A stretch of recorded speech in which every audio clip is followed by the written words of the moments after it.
వెంకటాద్రి సమస్తానం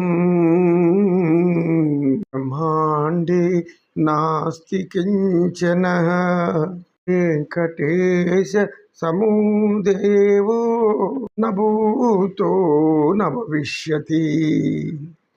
ఓం శ్రీ వెంకటేశాయ నమః. శిష్యులందరూ కూడా గురువుకి నమస్కరించారు. అప్పుడు గుణనిధి పైకి లేచి గురువుగారు చర్చలో సైంధవుడి గురించి తెలియజేశారు.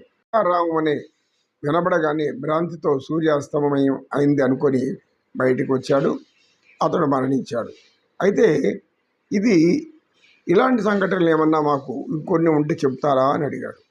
చాలా ఉన్నాయి నాయన, చెప్తాను, కూర్చో అని చెప్పి దేవేంద్రుడు చేసినటువంటి ఒక దుర్మార్గం పనిని ఆయన తెలియజేస్తాడు.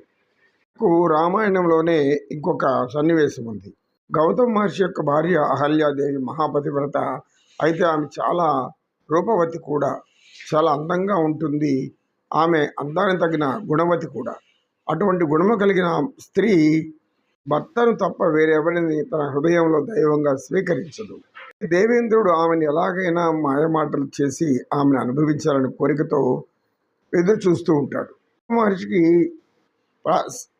ప్రాతకాలంలో అంటే సూర్యోదయానికి ముందే నిద్ర లేచి నదీ స్నానానికి వెళ్ళిపోతాడు. అప్పుడు సూర్యోదయానికి ముందు ఎలా నిద్ర లేస్తారు అంటే, మన యొక్క గ్రామాలలో ఈ సంకేతంతోనే అందరూ ఉదయం నిద్ర లేస్తారు. అదేమిటంటే కోడి అనేది పుంజు ఒక కూత వేస్తుంది. ఆ కోడి కూత విని ఉదయం అవుతూ ఉంది అన్నటువంటి అందరూ కూడా గ్రహిస్తారు. కోడి కూత యొక్క శబ్దం వినిన గౌతముడు నదీ స్నానానికని వెళ్ళిపోతాడు. అదే అదనుగా భావించినటువంటి ఇంద్రుడు అటువంటి విషయాన్ని తెలుసుకుంటాడు.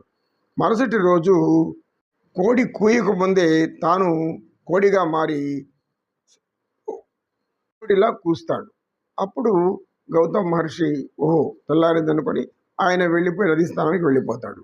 అప్పుడు ఈ కామరూపధరుడైనటువంటి దేవేంద్రుడు గౌతమ మహర్షి వేషంలో వెళ్ళి అహల్యను ఆయన ఆపుతాడు.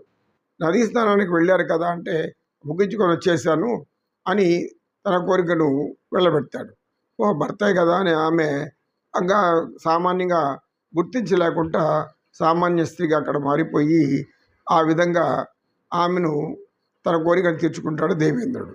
ఈ దుర్మార్గ పని ఇంటికి వచ్చి తెలుసుకున్నటువంటి గౌతమ మహర్షి ఎవరు వాస్తవమైన భర్త, ఎవరు అటువంటి రూపంలో ఉన్నారో గ్రహించలేదు కనుక నీవు బండరాయిగా మారిపోని శపిస్తాడు. ఇప్పుడు ఆమె నా తప్పు లేదు, నేను మీరే అనుకున్నాను అని ప్రాధేయపడి ఎంత ప్రాధేయపడినా అప్పుడేం చెప్తాడంటే, ఒక పవిత్ర పుణ్యమూర్తి పాదం తగిలితే నువ్వు మళ్ళీ నీ రూపం వస్తుందని ఆ శాపానికి విరుగుడు చెప్తాడు. దేవేంద్రుని కూడా శపిస్తాడు. అతి కామరూపుడైన నీవు ఈ కామం యొక్క వికారంతో ఎప్పుడు కూడా నీ శరీరం అంతా కామం లాంటి అవయవాలు ఏర్పడి ఉంటాయి అన్నటువంటి ఒక శాపాన్ని ఇస్తాడు. మన పురాణాల్లో జరిగే విషయమే. అయితే ఇక్కడ మనకు కావాల్సింది ఏమంటే, దేవేంద్రుడు కోడిలా కూసినప్పుడు గౌతమ మహర్షి కూడా ఆ యొక్క కూత శబ్దాన్ని విని ఆయన గ్రహించలేకపోయాడు. అది నిజమైన కోడా, ఇంకెవరన్నా కోడిగా మారి కూస్తున్నారా అనేటువంటిది అతనికి తెలియదు. తెలిసి ఉంటే అంత జ్ఞానం ఆయనకి అప్పటికి రాలేదు. బట్ మనం ఏమర్థం చేసుకోవాలి, కోడిలా కూసింది ఒక దేవేంద్రుడైతే ఇతను కోడి అనే భ్రమపడి లేనటువంటి కోడిని కూసింది అనుకున్నటువంటి అనుభవాన్ని ఆయన ఆ విధంగా గ్రహిస్తాడు. అతను కూడా భ్రాంతిలో పడిపోయాడు. నిజానికి వాస్తవానికి అహల్య తప్పేమీ లేదు.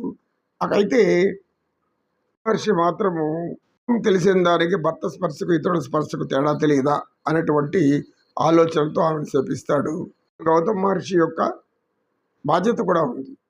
అక్కడ కోడి కూసింది నిజమైన కోడా లేకుంటే మాయారూపమైన కోడా అనేటటువంటిది తెలుసుకోలేకపోయాడు. అదంటే ఇక్కడేమి శబ్దాన్ని అనుసరించి అది ఒక పక్షిలాగా భావించి లేచి నదీ స్నానానికి పోవడం అనేది అతనికి ఏర్పడిన భ్రాంతి. ఈ భ్రాంతి కూడా వికల్ప వృత్తి ప్రభావమే. అంటే అతను కూడా ఋషి అయినా కొద్దిగా మానవ సంబంధమైన జ్ఞానం ఉండడం వల్లనే ఇలాంటి సంఘటన జరుగుతుందని మనం గ్రహించాలి. ఈ శబ్దాన్ని ఏది వాస్తవమో, ఏది అవాస్తవమో తెలుసుకోలేనటువంటి జ్ఞానాన్ని వికల్ప జ్ఞానము అంటారు. అని అనగానే శిష్యులు అందరూ కూడా ఆ చర్చ విని చాలా చక్కగా చెప్పారు గురువుగారు. ఇది మానవుల జీవన విధానానికి ఏ విధంగా అనువర్తించుకోవచ్చు అని మీ యొక్క చర్చ తెలుస్తూ ఉన్నది. ఎందుకంటే ఇలాంటి మాయలో పడి అందరూ కూడా తమ యొక్క జీవితాలను పాడు చేసుకోకూడదు అనేటువంటి జ్ఞానం మీరు చక్కగా చెప్పారు అని తెలిపారు. అందుకు సత్యనిష్ఠుడు సంతోషం నాయన. ఇటువంటివి మానవుల జీవన విధానానికి అవసరమైన రీతిలో మీరు చెప్పి వారికి జ్ఞానాన్ని కల్పిస్తూ ఉండాలి. ఈ యొక్క వికల్పమైనటువంటి ఒక మానసిక బలహీనతను ఎవరు పొందకుండా ఉండేలాగా మనం చూడాలి అని చెప్పి, ఓం సర్వే జనా సుఖినో భవంతు, సమస్త సన్మంగళాని సంతు. ఓం శాంతి శాంతి శాంతి. ఏతత్ సర్వం శ్రీకృష్ణార్పణమస్తు. ఓం తత్సత్.